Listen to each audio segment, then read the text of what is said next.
여러분, 송파에 무슨 일이 일어났을까? 집값 이상 신호가 떴다는데 말입니다.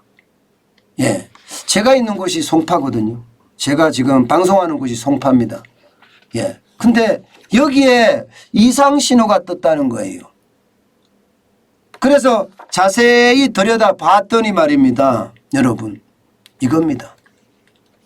전년 대비 송파 헬리오시티 거래 감소율입니다. 76.1%. 엄청나게 줄었죠. 76.1%면 솔직히 말입니다. 여러분, 시장이 죽었다고 이야기할 수 있습니다. 시장이 죽었다. 아니 아무리 줄어도 76.1%가 줄 수 있을까요? 진짜 4분의 1 수준으로 빠졌는데요. 4분의 1 토막 났다는 이야기잖아요. 실제 말입니다. 실제 이 송파에서는 이렇게 헬리오시티에서 일어났습니다. 보세요. 2021년에는 이 헬리오시티에서 105건이 거래가 됐어요. 그런데 올해는요, 같은 시기에 1월에서 5월까지 25건이 거래됐습니다. 그러니 76.1%가 줄어든 것 맞죠? 엄청나게 줄어들었습니다. 근데 이게 헬리오시티만 이렇게 줄어드는 게 아니에요. 잠실 파크리오도 마찬가지 58건이 20건으로 줄어들었습니다. 거의 3분의 1 토막 났죠. 잠실 엘스도 마찬가지예요. 14건이 6건으로 줄어들었으니까요. 잠실 리센츠도 49건이 20건으로 줄어들었고요. 올림픽 선수촌 아파트도 42건이 8건으로, 고덕 그라시움도요, 강동구네요. 34건이 13건으로, 그리고 제가 사무실에서 멀지 않은 올림픽 패밀리타운은요 36건이 12건으로 줄어들었어요. 3분의 1 토막이 났어요. 거래가 그야말로 무너졌다, 붕괴했다, 이 말이 말입니다. 여러분, 실제 틀리지 않은 것 같아요. 틀리지 않은 것 같아요. 거래가 완전히 붕괴했어. 근데 문제는 여러분, 문제는 이것뿐만이 아니에요. 이거 보세요. 송파만 그런 것이 아니라 전체적으로도 매물이 쌓이고 있습니다. 6월 7일 현재 6만, 서울만이에요. 6만 1223가구예요. 2월에 4만 5298가구에 비하면요, 엄청나게 늘어난 거죠. 거의 말입니다. 16,000가구가 늘어난 건가요? 16,000가구. 1년에 서울에 말입니다. 적정 아파트 공급 양은요 4만 5천 가구 정도 된다고 해요. 4만 5천 가구. 지금 매물이 6만 1223가구다. 이 말은 여러분, 시장의 말입니다. 공급이 이제 부족하지 않다는 뜻이 됩니다. 공급이 부족하지 않다. 야, 이게 뭐 무슨 얘기냐 이런 생각이 들 정도죠. 그죠? 일반적으로 한 4만 5천 가구 정도가 뭐 좀 많으면 5만 가구 정도 서울에 공급을 하면 아파트가 적정 공급량이라고 하는데 6만 1223가구니까 이게 말입니다. 여러분, 적정 공급 가구 수보다 더 많죠? 더 많습니다. 근데 이게 6월 7일 기준입니다. 이게 6월 19일 기준으로 갑니다. 6월 19일 기준으로 가면요 6만 4,175가구예요. 4,175가구. 더 늘었잖아요. 그죠? 더 많이 늘은 거예요. 그러면 결국 어떻게 되겠습니까? 제가 봐서는 이렇게 되면 떨어질 수밖에 없어요. 이게 양도세 중과를 폐지하겠다. 이렇게 선언하고 난 이후에 물량이 지금 엄청 늘어나는 거예요. 엄청. 서울의 적정 공급량보다 늘어나기 때문에 이 공급량은 여러분 결국 말입니다. 집값이 떨어진다는 신호라니까요. 신호. 물론 안 떨어진다는 사람들도 있어요.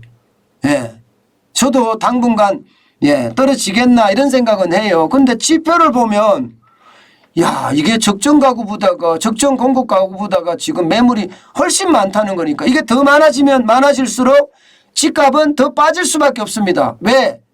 팔 사람이 빨리빨리 팔려고 하니까요. 네, 빨리빨리 팔려고 하니까요. 게다가 말입니다, 여러분. 좀 더 갈게요. 제가 송파에 이상신호 떴다. 그것을 서울 전역으로 넓힌 거예요. 서울 전역으로. 송파에 이상신호 떴다는 서울 송파 헬리오시티에서 거래량이 4분의 1 수준 76.1%가 빠졌다. 이 이야기를 제가 말씀을 드린 거죠.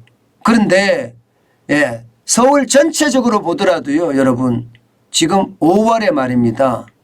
거래량이 704가구밖에 안 돼요. 2021년 10월만 하더라도 2194가구입니다. 그 앞으로 가면 거래 가구 수가 더 많습니다. 예, 그런데 5월에 704가구라는 것은 거래 절벽이 현실화되고 있다는 이야기죠. 거래 절벽이 현실화되고 있다는 이야기. 예, 이게 실제입니다. 실제. 실제가 이렇게 뚝뚝 떨어진다는 거예요. 심지어 말입니다. 시장에서는요.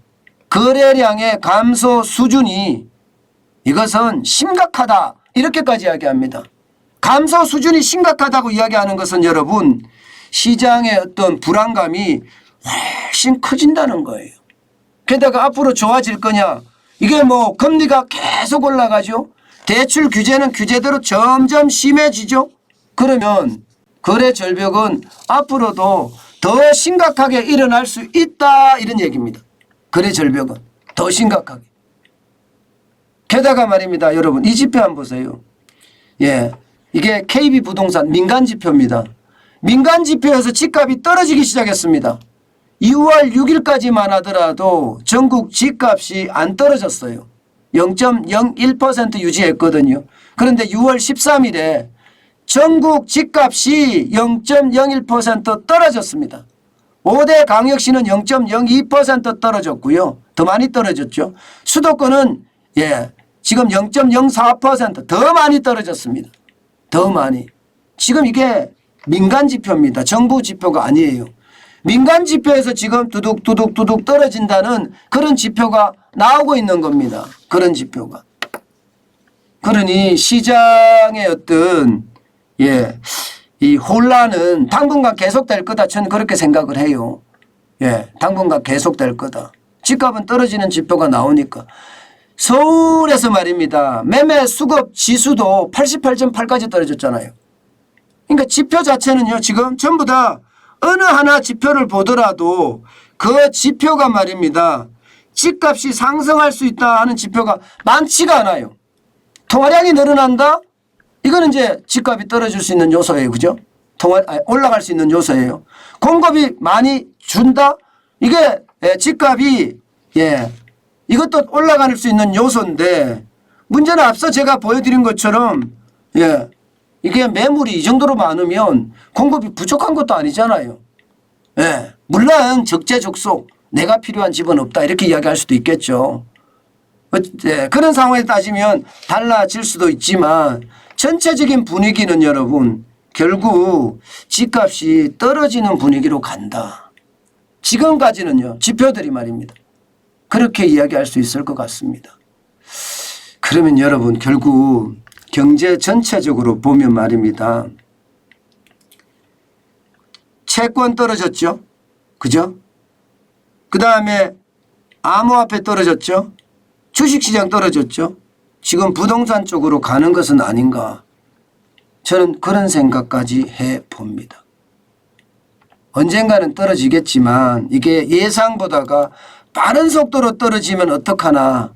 예, 그런 생각 솔직히 지울 수가 없네요.